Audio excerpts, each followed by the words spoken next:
Sinkwanirizaako nnyo mukwano gwange yenna gy'osinza obba ng'otuwuliriza. Oli ku Yugi Updates TV k'osinzidde okuba nga otuwuliriza ggwe mukwano gwange ampuliriza. Kaakati Odongo agenze maaso n'okulabula ebitongole ebikuumaddembe byonna n'okubirabulira ddala nnyo. Agamba nti nno kino kisukkulumye. Yasoose gamba nti kyewuunyisa nti nno demokrasiya yattattanyizibwa dda. Buli kimu tewaliwo accountability, tewaliwo mbalirirwa. Kubanga ogenda n'otunuulira buli mubaka abagenda maaso n'okwexcotinga oba okuwerekera abaka ba parliament oba abakungu babeera bambadde zi masiki nga beebikiridde feesi zaabwe.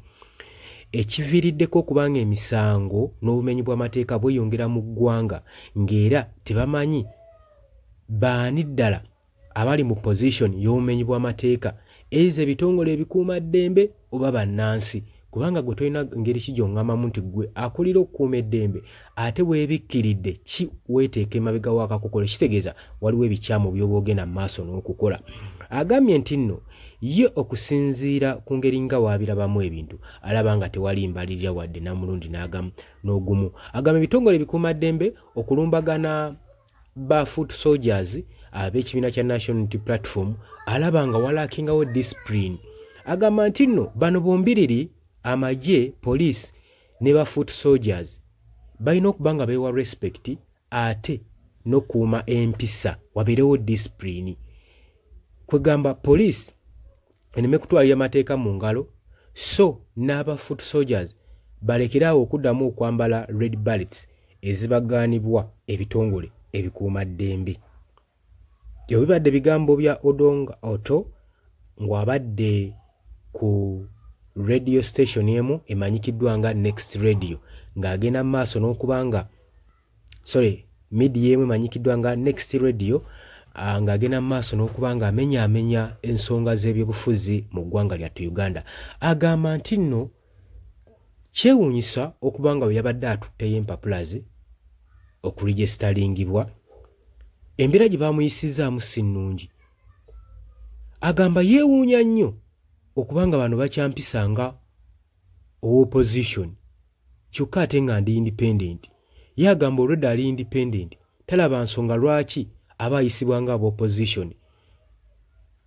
Oba ensonga eyo ogitegeera bulungi nnyo, so alabira ddala nti nno nga accountability ebuliramu ddala nnyo okusobola okulaba nga eggwanga ligenda mu maaso. Jjukira nti nno ono si avuddeyo yekka sigwe gusi asoose okuba nga ayogera ku nsonga z'aba foot soldiers ab'ekibiina kya National Unity Platform saako n'amagye g'eggwanga erya UPDF. Tukimanyi bulungi nnyo nti ebitongole ebikuumaddembe byonna fokasi yaabwe bagitadde nnyo ku kibiina ekya National Unity Platform era buli nkola yonna gye baleeta mu kibiina kyabwe exercise yonna oba activity yonna bagigumbulula.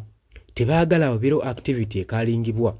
Tebaagala kibiina kino kubeera na kkala eraga oba erambika nga kabonero akalaga nti buno obuwagizi bw'ekibiina kino ekya National Unity Platform. Kubanga tukiriza oba tugaane eno kkala eya red oba ekyambalo kino bafoot soldiers kye bambala kiri presentinga bawagizi ba kibiina kya National Unity Platform abambala overall eya overall. Tekirina ngeri ki gye kikosaamu bitongole bikuumaddembe. Tujjukira na bulungi nnyo enfunda eziwerako abakungu mu parliament bavuddeyo nnyo nga balumiriza speaker Anita Among ne Oboth baveeyo baogere oba bapresentinge kala z'eggwanga ejje lirisaanidde okuba nga lyambala.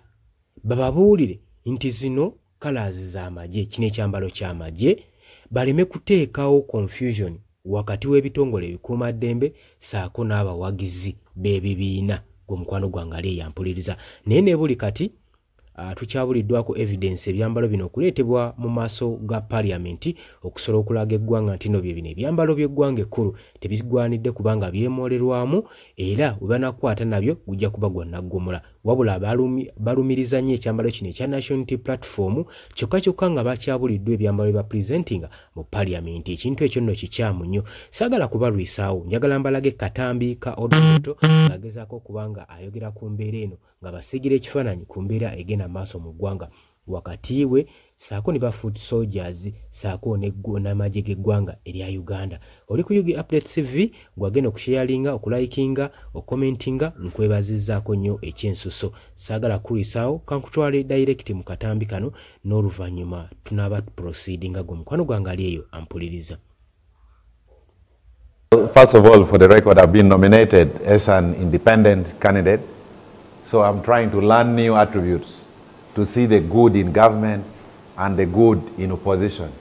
I'm coming from a background of hardcore opposition politics.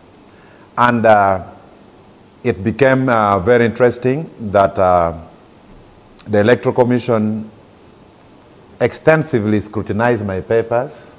Even those who came after me were nominated before me.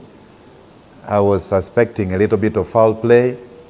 They were even grotesquing the papers issued by UNEB that they need, I don't know. So everything was funny. So they are still treating me like a member of opposition. Yet I am now independent.